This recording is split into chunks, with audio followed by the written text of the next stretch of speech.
Ad un anno esatto dall'inizio dell'Expo 2015, Venezia si prepara ad accogliere 20 milioni di visitatori e offre attraverso il progetto Water Joins Arts un tour operator, la Biasuzzi, in grado di fornire un pacchetto personalizzato per ogni esigenza, coinvolgendo tutte le imprese turistiche del Veneto. Si trova tutto in rete nel portale B-Booking e la presentazione è avvenuta oggi. Il progetto è nato da una richiesta, da una gara pubblica fatta da Nolerio Fincato per trovare dei privati che potessero portare avanti l'idea di trasferire del pubblico che viene per l'Expo 2015, trasferirlo da Milano a Venezia e quindi vedere cosa può offrire tutta il Veneto, perché non mi fermerei a Venezia, ma il Veneto, e di conseguenza trovare dei tour operator che possono fare da andare a prendere banalmente i clienti a Milano e portarli in giro per le bellezze del Veneto.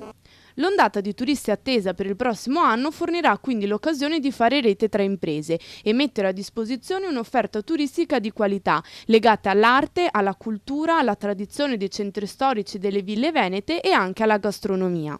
Il Water Join Arts infatti sarà un portale dedicato in cui chiunque potrà individuare pacchetti di itinerari personalizzabili da integrare alla visita dell'Expo 2015. Abbiamo uno staff 24 ore su 24, ovviamente con tutti i meccanismi, gli strumenti che la tecnologia ormai ci mette a nostra disposizione, ma il cuore è proprio questo, cioè in via personalizzata realizzare il fatto di rimanere nel nostro territorio, realizzare delle situazioni che sono personalizzate e calate sulla necessità singola.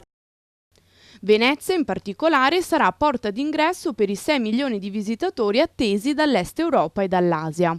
Quello che noi proponiamo è un servizio soprattutto legato ai visitatori che arrivano dall'Est Europa, dalla Russia, dalla Cina, dall'Asia. Ci stiamo organizzando anche con delle specifici servizi in lingua ovviamente russa, cinese e hindi, perché vogliamo creare quelle condizioni perché il Veneto possa diventare una realtà appetibile in questi 6 mesi.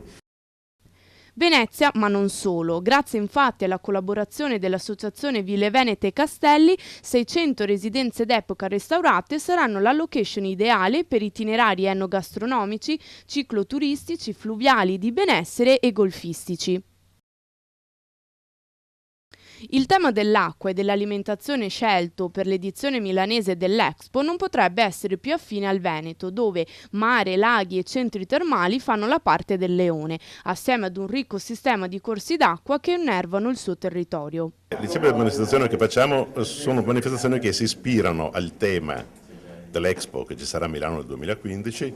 Il tema è l'alimentazione, Feeding the Planet, e noi lo svilupperemo sul sistema delle acque che a partire dalla laguna di Venezia innervano attraverso i fiumi il territorio veneziano, il territorio dell'area metropolitana. Anche il pubblico si sta impegnando per offrire un aiuto concreto ai turisti, secondo un piano che sarà ufficializzato in giugno.